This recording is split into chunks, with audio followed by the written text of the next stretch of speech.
Today on an all-new Dr. Phil. His family claims he's challenging. I need to go to school. Get out! Don't touch me. Destroying doors, breaking car windows, and kicking walls.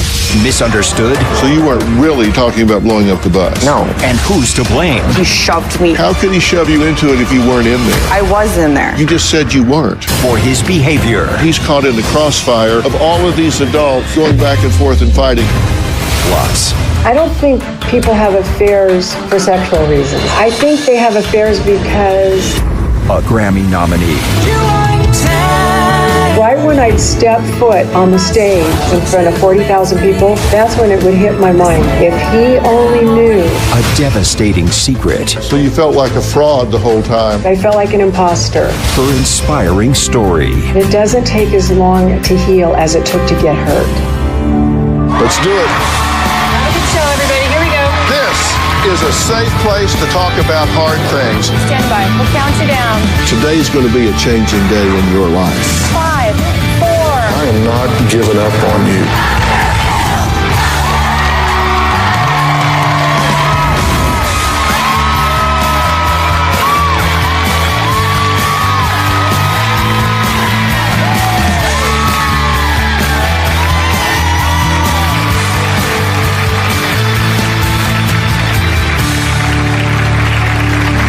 Every parent knows getting your children ready for school on time can be a struggle. But what if you face this in the morning? I need to go to school. I said stop. Get out! Because you were just attacking me. Get out! Don't touch me. Don't touch. Ow! Well, that's what Vanessa and her boyfriend Alex say they've been going through for years with 14-year-old Michael.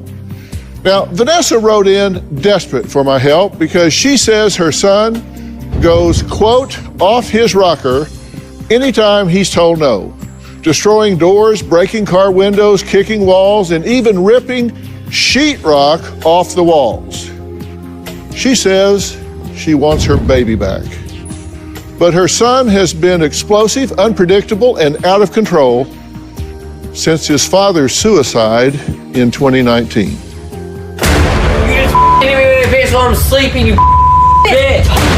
My 14-year-old son, Michael, is pretty much terrorizing our life and our family. You move. What the was wrong with you? Move, pervert. I am a prisoner in my own home.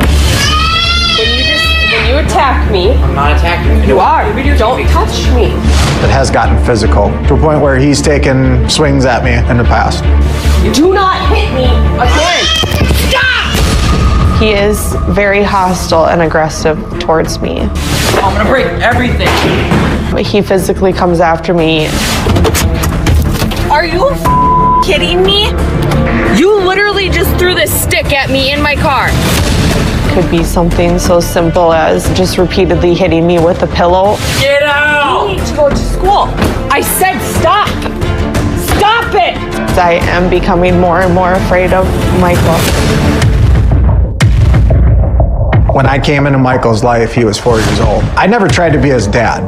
The last 2 years have gotten really bad. He's punched multiple holes in the wall.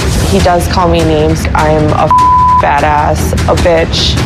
If I ask him to clean his room, he'll tell me I'm not cleaning my room. At the beginning of Michael's life, his father, Bryant, was not involved. When Michael was 9 years old, his dad petitioned the court for custody. At that time, Michael did not have a relationship with his dad. Michael's father told Michael he could threaten us with CPS. It's not right at all. About 1.5 years ago, Michael's dad committed suicide, and that destroyed Michael's life. That is when the anger and the physical aggression started to come out in Michael. Don't touch me. Don't touch. Ow! We have called 911 for safety reasons and sent him to the hospital. I feel like I've lost total control of this situation.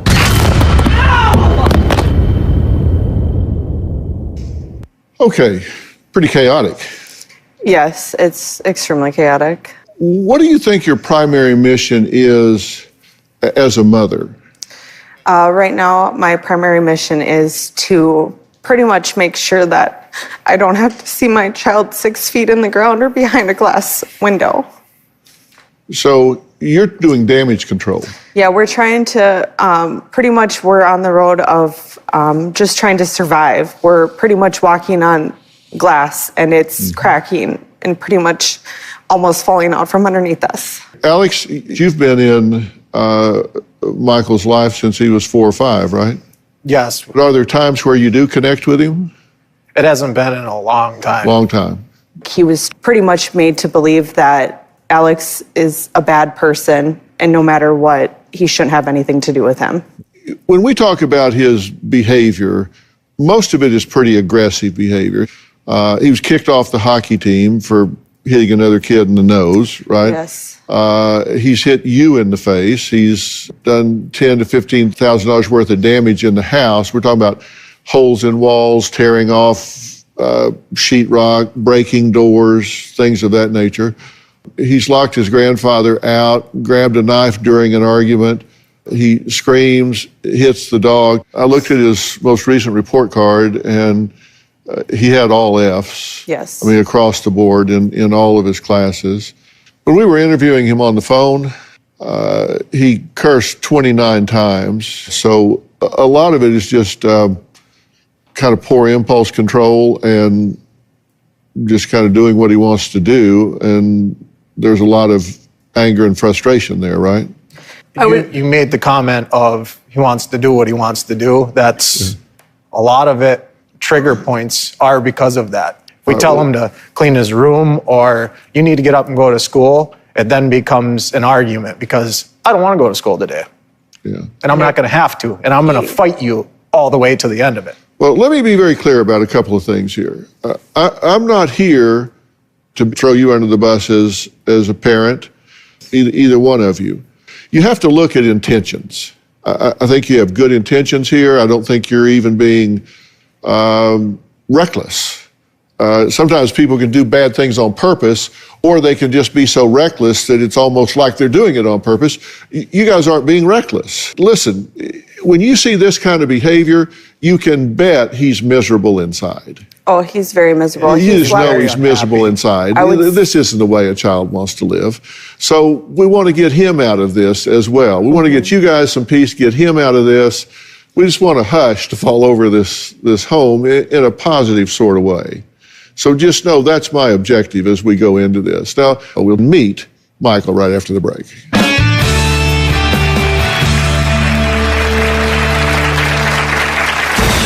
I usually only get mad around my mom. She starts pushing my buttons and then starts recording, so. Don't give me the phone. Don't. I don't want to be irritated. She's trying to get me in trouble. I enjoyed living with my dad more than my mom. And later, 3-time Grammy-nominated recording artist Michelle Pilar reveals secrets she has kept hidden for years. I was 17. Me and this guy had been together about 3 months when I became pregnant. I found myself sitting in an abortion clinic, and I can still remember the cracked linoleum floor and the dingy walls and being scared to death. Tomorrow, she claims her Mother Teresa. Let's take a look at the message you sent. I wish Maxwell had survived and you died. Is no Mother Teresa. This moment with my son was not about you. You all have failed to understand at some point it is about me. I felt as though... No gratitude. Okay, stop. I'm going to ask you to leave the stage if you can't control yourself. That's tomorrow. Then on Monday, the organizer of a social media festival flopped. Michael says he was falsely branded a scammer. I'm here to get healing from myself. It has nothing to do with the fact that you're trying to do another TanaCon? That's Monday. I would say I am Michael's biggest trigger at the moment. Stop it! Move! I told you to leave my room. Me asking him to do something just upsets him. Can you move? What the was wrong with you? Move! Pervert. Move! Redneck bitch. Life in my home is extremely chaotic and unpredictable. You were just a few years older than him when you had him. I was only 17 when I gave birth to him. So we had a child having a child. Yep. And then a few years later, you had another child. Yep. I had a And then second. many years later, you've had a third child. Yep. So you've had 3 children, 3 different fathers. Yep. One of them has taken his own life and is out of the picture. Yes. So there's been a lot of personalities in Michael's life, is what I'm saying. There has been a lot of different. Now, let's take a look at what Michael has to say. I usually only get mad around my mom. My mom just likes to push my buttons. Sakes, get out! Don't. She starts fights. Go. Ow! Don't! I've gotten mad to the point where I blacked out and I do irrational things. Don't. She should not be afraid of me. I've never hurt her. Most of the time, she harasses me. She starts pushing my buttons and then starts recording, so. Don't give me the phone. Don't. I don't want to be videotaped. No, Videotape me. because I'm showing your grandma. She's trying to get me in trouble. My mother overreacts over the tiniest situations. It's really confusing, and it is overdramatic. Throw me down the stairs, right here. I've been a little depressed and not really happy ever since my dad passed away, and it's been going a little bit downhill ever since then. I'm not really angry at anyone. I can just get really frustrated sometimes. I enjoyed living with my dad more than my mom because I had a little bit more freedom. Me and my dad, we never really fought, and I was much healthier with my dad. My mom feeds me a lot of fast food. I want a better relationship with my mom. Good to meet you. It's good to meet you too. Would you agree that when you have a family, everybody in the family has a certain role that they're supposed to play? Like, you have a little sister, it's 18 months old, right? Yes. And she has a role, and her role right now is to be a baby. What's your role? I would say just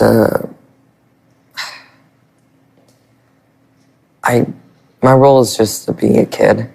Right. Great answer, by the way, because I couldn't agree with you more. And at 14, what's a kid supposed to be doing, generally speaking? Going to school and having a social life. In a family unit, is there supposed to be somebody in charge? Yes. Somebody that runs things? Is that your mom's role? Yes. Okay, so she's supposed to be in charge. Yeah. Does that mean that you and your brother and ultimately your little sister are to be supportive of the leader? Yeah. Are you? Most of the time, yes. And you said one of your roles is to go to school. Yeah. Are you? Yes. How you doing? I'm doing actually very well. Really? Because here are some notes from your school. Refusal to work, made comments about blowing up the bus while on it. That seems pretty antagonistic to folding into the school scene. I was not the only one doing this. We were all talking about this game that we were doing. So you weren't really talking about blowing up the bus? No. All right, let's take a look at a typical argument between Michael and his mom, and pay particular attention to how this escalates very quickly, because there are some lessons in this. You guys watch this too. You're seeing yourself maybe for the first time on big screen here, so both of you watch this closely. I can just wait until they're here. You need to go. No, this is my room now. Move. This is my room. Remember, you want to break all my shit and do that. Move. You opened the garage doors and the doors. Move. No, you want to go in my room and just throw everything. Why should I not? I'm not. Move. Stay in your room. Move. Don't. You were the one who opened the door. Stop it. Move. I told you to leave my room. You it took opened. an hour. An hour, and you were sitting on the floor, laying on it, and in my closet, and touching my dirty ass underwear. Can you move? What the was wrong with you? Move. Pervert. Move. Ass. No, you're redhead in another. Move. You're bitch. Move. I just want the garage door shut. Okay, I'll go shut the garage door, and then you can go stay in the room. Don't tell me what to do. Move. Oh shit! Throw me down the stairs right here. Move. Push me.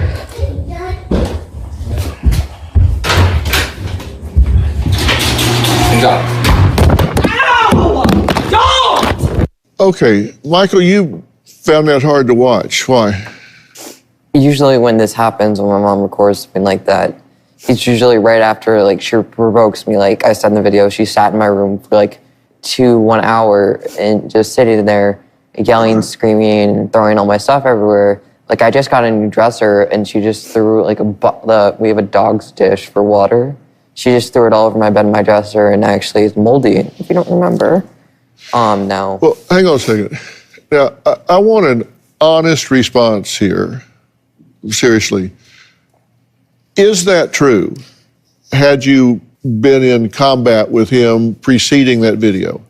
When events like that happen, it's... No, I'm not asking about events like that. I'm asking about that specific event, and it's not an essay question. That's a yes or no. You either were in there, there was a pre-fight to this fight, or there wasn't. No.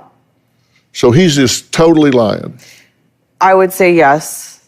He is Well, I just don't lying. believe that. Because in the argument, he's saying, you were just in my room throwing my things around, and you didn't dispute that on the video. Actually, when he refers to the dresser breaking, it was that he shoved me into it and then everything fell with it. But how could he shove you into it if you weren't in there? I was in there. You just said you weren't. Well, I was in there, but I was not in there provoking him.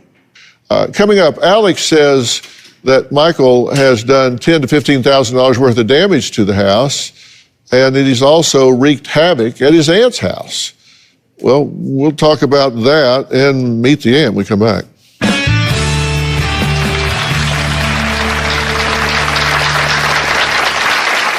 Michael's a very hard child to parent. Michael has called me all kinds of vulgar names, sworn at me. I had a lot of damage done with inside my house from him. The more you engage with Michael, the meaner he gets. It's non-stop drama. My daughter, Melissa, is a mean, raging alcoholic. Falling down the stairs, laying unconscious in the snow. All month long. What do you do all day? I drink. On Dr. Phil. I'm so worried about her dying. You're killing her. Real people. Alexandria has gone to the emergency room 600 times. Sometimes it can be like 3-4 times a week. Real problems. You've been fired from 4 jobs because you just walked out and went to the hospital? Yeah. You got off a plane because you thought you were having appendicitis. If I don't go to the hospital, something is going to happen to me. Dr. Phil May. Michael does not respect me. He says things like, you're not my real dad, I don't have to listen to you. He's called me worthless, fat, lazy, ass, you name it. He's pretty much called me it. I do not think Michael respects me at all. I feel like I've lost total control of this situation. Colleen, Michael's great aunt, and Christopher, his grandfather, have both been caught in the crossfire of these disputes. Here's what the aunt and the grandfather have to say. Michael and Vanessa fight constantly. Move! You're a redneck. And it doesn't matter what it is about. Michael's a very hard child to parent. There are times that Michael has no control over his anger and his actions. Michael and I have gotten into some battles when Michael and Vanessa lived at my house. Michael has called me all kinds of vulgar names, sworn at me that I was worthless as an aunt. He has exhibited the anger towards me in physical, verbal, and emotional ways. I had a lot of damage done with inside my house from him. The more you engage with Michael, the louder, the more destructive, the meaner he gets. Michael's my first grandson, and to see him not care about how he attacks me, how he tries to get me to punch him, that's not right. Michael has the tendency to exaggerate the truth. Michael has gone to school and told his teachers that Vanessa or Alex are abusing him, which is not true. I don't understand or know where he gets these lies. I want the grandson that doesn't want to provoke me into attacking him. I want my grandson that doesn't use language to tell me that I'm worthless. I want that grandson back. What's y'all's theory about why Michael's on this path? Honestly, I don't think he knows why he's on this path. I think that through actions outside of his own, people have given him examples. I'll use the custody battle to where the father belittled the mother and the mother wasn't worth anything. And he's just taken that same step to where, just like his father said, she isn't worth anything. You don't have to listen to her. He's now uses that. Could I say? Please. They said that my father mistreated my mother, and I would say that's true, but also my mother did the same thing to my father. They both got really heated over what my mom would not let me out of the house when it was my dad's day to have me, and my dad would do this. Well, my dad wouldn't do the same thing. I'm going to actually disagree with that very much because I made sure as a parent that was not allowed to see his daughter that I would never let my daughter hide you ever from him. I know you've been told that from your father. We never, and I would never allow that. So please give. But there was animosity between these two. I would say that there was a little bit of confrontation, and I feel like it always came off that I felt like I was trying to defend myself from a story. When I would go with Vanessa and pick Michael up, we couldn't go in his father's driveway. We had to sit out away. They would literally call the cops and try to have you arrested for trespassing. Yes. You know you did. You would come up to my grandparents and you would yell, swear, and so would my mother, and so would my other grandfather. No. The end result is still that he's caught in the crossfire of all of these adults going back and forth and fighting. And what do you expect to happen when we write on the slate of who these children are? Coming up, Colleen says Michael has lied about her smoking marijuana when she was just having a cigarette and calls Vanessa an alcoholic, sometimes when she's not even having a single drink. So is Michael lying today? I have some things I want him to look at after the break.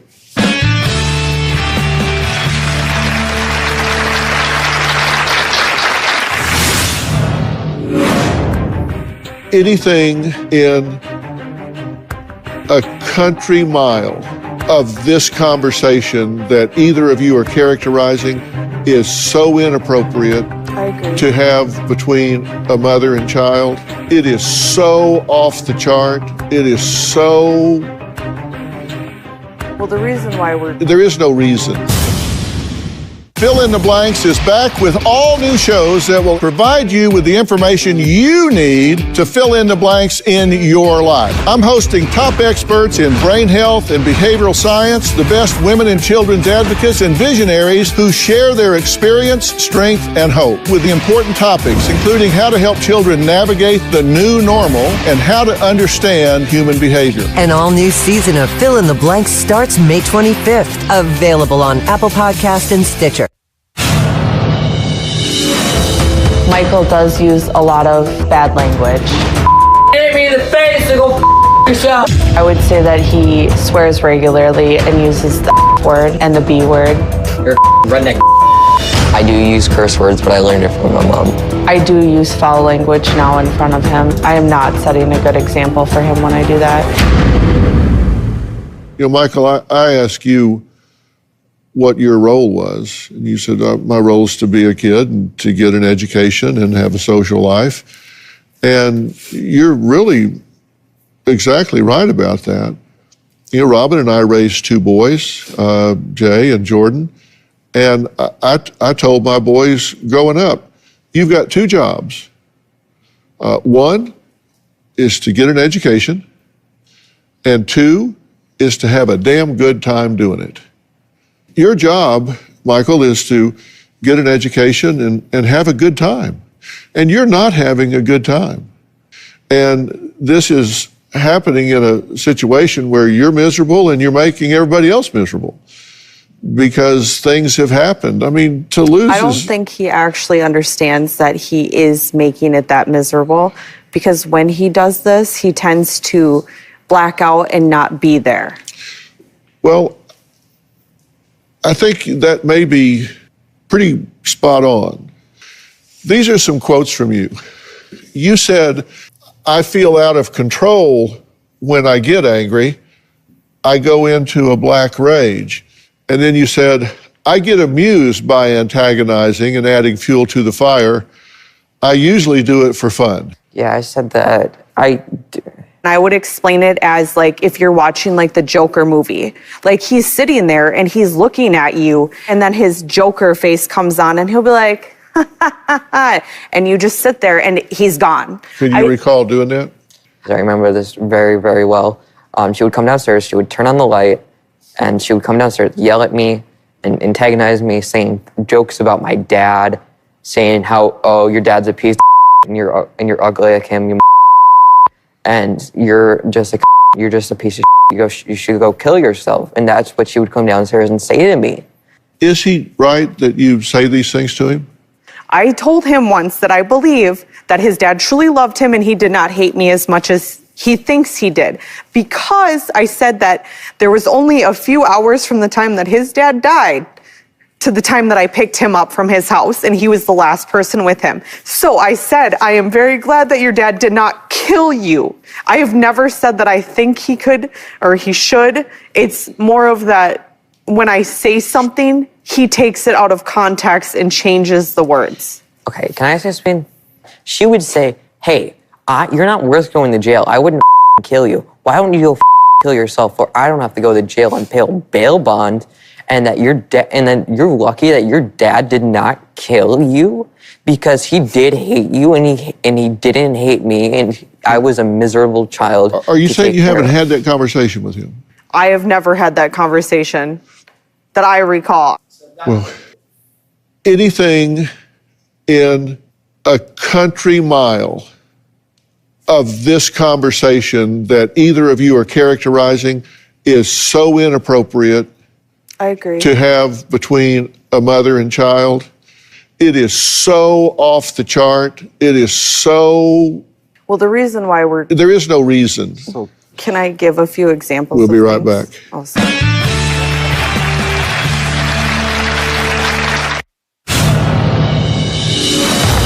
There are times that my children have seen me argue with Michael. We are not successful at shielding them from the confrontation. My 2-year-old is seeing a life or death battle with my 14-year-old son, and she's extremely scared. Don't touch me! Why is your phone over? No! Go! Now! I am extremely nervous that I'm failing as a mother. Michael, I want to appeal to your greed. I want to appeal to your greed because I think we talked about roles, and I think there are roles in life too. We go through phases. And one thing I know about teenagers is they want what they want when they want it, and they want it right now. And that's okay. That's kind of comes with the territory. And I want to appeal to your greed because I want you to know what you want and greedily go after getting it. I'm asking you to be your own best friend. And you're not being your own best friend here. You have 4 people sitting here that love you greatly. You've got 4 people here that love you enough to stop their lives and drive all the way across the United States to come down here and sit here for you. And I can't tell you how many teens I deal with that just don't have that kind of commitment around them. And I thank them for that. So many kids don't have people in their corner, but you do. And you have had some frustrations in life, and I'm sorry for that. But the question is, what are you going to do about it now? And you're old enough now that your decisions start affecting you. What you do in school affects you because you're going to be selling those skills to the world. And this is all going to determine what kind of quality of life you have. And can your mother learn to be a better partner parent? Sure. But you need to be a good upstream manager and be a better partner son, a better role model for your brother. And it's time for you guys to decide, let's do this together. Now, I want to introduce someone to this situation that I would really like to introduce as a representative of an intervention team that I want to bring in here to work with you guys when you leave here. I want to introduce Erin Pash. Now, Erin is the co-founder of Ellie Family Services. She's a marriage and family therapist, and she is considered an expert in relationships. Since she's joining us now virtually. Erin, are you there? I'm here. Hi, Dr. Phil. Hello, everyone. Erin, thank you so much for joining us. Talk to us about what you guys envision from Ellie and everything that you have in mind here. At Ellie, what makes us really unique is our creative approach to working with complex family dynamics. So what we will plan to do is create a team of people who can both help address individual traumas that are contributing to the chaos, and make sure that everybody feels like they're getting individual support in the process of working through some of this really deep family stuff. Well, Erin, that makes perfect sense. And, kids this age should be full of joy. The house should be full of joy. And if everybody can lean into this and work at it together, I think you're on the cusp of some major changes here. And I think you're willing to do that, right? You want to do that. Yes. Is this something that you're willing to lean into and take this help? I am willing to take any help that I can get. Christopher, what do you think about what we're saying? I hope he buys in because I know we're going to try. And if he'll buy in and follow through and with support, I'd love to be back here in a year or two and show a great success. What he's saying is exactly right. And it's up to you. You choose the life you want. And it's there for the taking. It's there for the taking. And I'm putting my faith and confidence in you, so I believe in you. Don't let me down. Yeah, and I thank you for that. All right.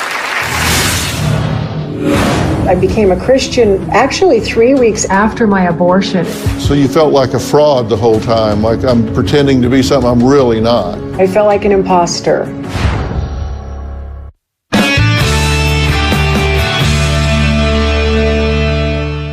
Trying to outrun the pain. Joining me now is Michelle Pilar, a 3-time Grammy-nominated recording artist with more than 2 million records sold, with fans from not just the United States, but from all over the world. Michelle says she's been recording since the age of 19, but she's actually been singing since 5. But behind the glitz and glamour, no one could explain the pain that she endured. Now, today she opens up about her life in her book, Untangled. The Truth Will Set You Free. So please welcome Michelle Pilar. Michelle, thank you so much for being here today. I can't tell you how excited I am to talk about this. Thank you so much, Dr. Phil. It's great to be, and it's great to see you. We'll talk about the book in just a minute, but I want to talk about you first as a person. You have had an amazingly storied career, and you have really changed the face of Christian music. And the reason that I think your story is so interesting is because you have had the courage to really open up about the authenticity that's behind your music, which has certainly not been a success-only journey, correct? Absolutely, absolutely. And it feels good to have enough of the healing within you so that you are free to tell the truth. Before you're healed, you're hiding and you're trying to figure out what to do with it. But once you are healed, telling the truth actually is very easy. Well, that's the thing. And the reason I think this is so important for people is they look at someone like you that seems so together and so radiant and happy in your life, and to hear the story that's behind that, people are inspired by that. To talk about some of this, at age 17, you had an event in your life from which you carried a lot of shame. Talk about what that was and how that impacted you. When I was 17, I was trying to escape my childhood home. So I started dating a man that was 8 years my senior. Me and this guy had been together about 3 months when I became pregnant. And for me, that was so devastating because my whole goal in life was to be the perfect little girl, to try to make up for all the mayhem in my home that I grew up in. I thought if I could just be perfect enough, I could make up for everybody else's stuff. So what do? You know, I'm barely out of high school, and Roe versus Wade was 90 days old. And so I found myself sitting in an abortion clinic. And I can still remember the cracked linoleum floor and the dingy walls and being scared to death. I was in and out of there so quickly that it was over before I really had time to think about it or have choices. And you dealt with a lot of shame from that. You carried that shame for a long time. What was the impact on you? You know, when you have a secret like that, and then all of a sudden I became a Christian, actually 3 weeks after my abortion is when I came to know the Lord. So then all of a sudden, because I could sing, I was catapulted into a recording career. So all of a sudden now I'm on these huge platforms with Billy Graham and, you know, Madison Square Garden. And you know what would happen? Right when I'd step foot on the stage of the Billy Graham Crusades in front of 40,000 people, that's when it would hit my mind, like, if he only knew. So I felt like everywhere I turned, it was always sabotaging me to carry that shame.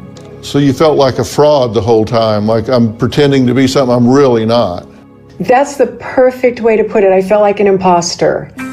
Michelle, coming up, I'm going to ask you about the fallout from the affair you said almost ruined your life, in fact, almost cost you your life.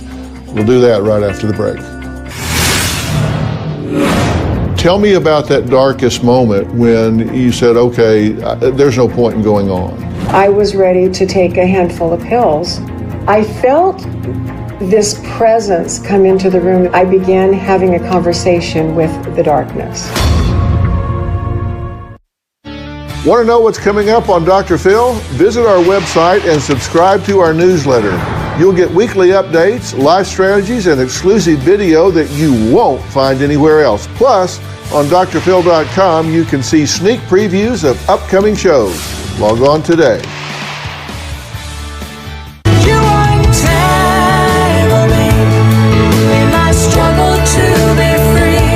Michelle, you say at age 29, which this was in 1984, you had an affair. You were married, but you had an affair with someone that was also married. That's right.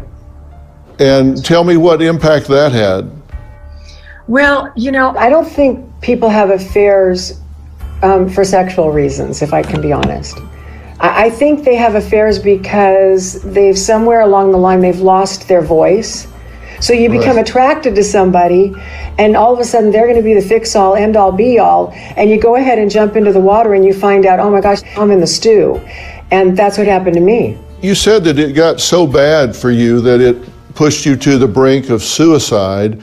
Absolutely. So tell me about that darkest moment when you said, okay, there's no point in going on. I'd never been suicidal before, but I just felt like it'd be just better if I just weren't here. And so I was ready to take a handful of pills, and there I sat. Tell me what pulled you back from the brink. That I was sitting on the same bed I'd hidden under as a child to get away from my mother's yardsticks and coat hangers and things when she drank. I felt this presence come into the room that was very dark. I began having a conversation with the darkness. We had it out. And I said to this darkness, I have been running from you all of my life. Just help me do this. He pretty much told me I was right about everything. I was worthless, and that it was just best that I take those pills. And I remember putting my face in my hands and crying. And I said to myself, you know, Lord, I know you, but I can't find you.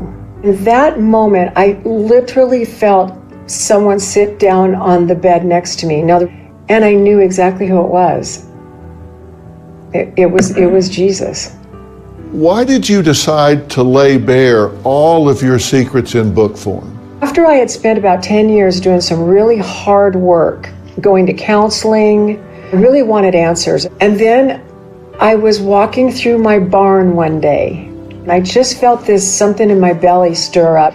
And I was praying, and I actually said this. I said, Lord, why do you want me to tell my story? That this voice inside of me said, if you will tell the unvarnished truth about what I've done for you, I'll use your story to get into the story of the reader in places I can't go. So really, telling the truth was no longer about me, but it was about somehow opening a door for others to not be so afraid. The book that I'm talking about that Michelle wrote is Untangled. Particularly right now, coming out of the pandemic, there are a lot of people feeling tangled up by those pressures. What is your message to those people? I think it's to let people know that it doesn't take as long to heal as it took to get hurt. Many people that I meet are just too afraid to open that can of worms. When you get some good help and you step into the shoes of courage, and God is right there waiting to be with you and to heal you and to listen. I've said many, many times, we generate the results in life we think we deserve. And if you're telling yourself that you're just garbage, that you're trash, you don't deserve anything, you'll generate those results in your life. And when you finally claim the right to forgive yourself, then all of a sudden you start generating results that come with that. That's the inspiration that I think people see in your life. The book is Untangled. The truth will set you free, and God bless you for writing it, and God bless you for coming here to talk about it. Mwah. Michelle, thank you for joining us. Thank you. I would like to thank all of my guests today, including my earlier guest, Vanessa, who wrote to me for help with her raging and violent 14-year-old son, Michael. And a very special thanks to Aaron Pash and all the folks at Ellie Family Services for agreeing to help out. You can follow me on Twitter, Instagram, and Facebook. And don't forget to subscribe to an all-new season of my podcast, Fill in the Blanks, launching May 25th. We are digging into everything from how to interpret body language to how to understand human behavior. I'm going to speak with leading experts, visionaries, decision makers about the topics that affect you and your life. Another podcast not to miss is Robin's I've Got a Secret. Stay safe. We'll see you next time.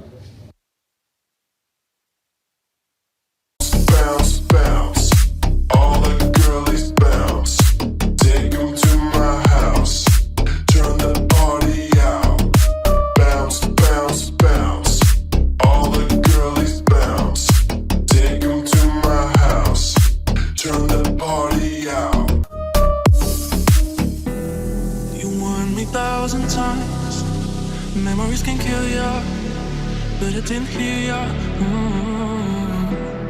I thought that I could fly, but woke up on the asphalt.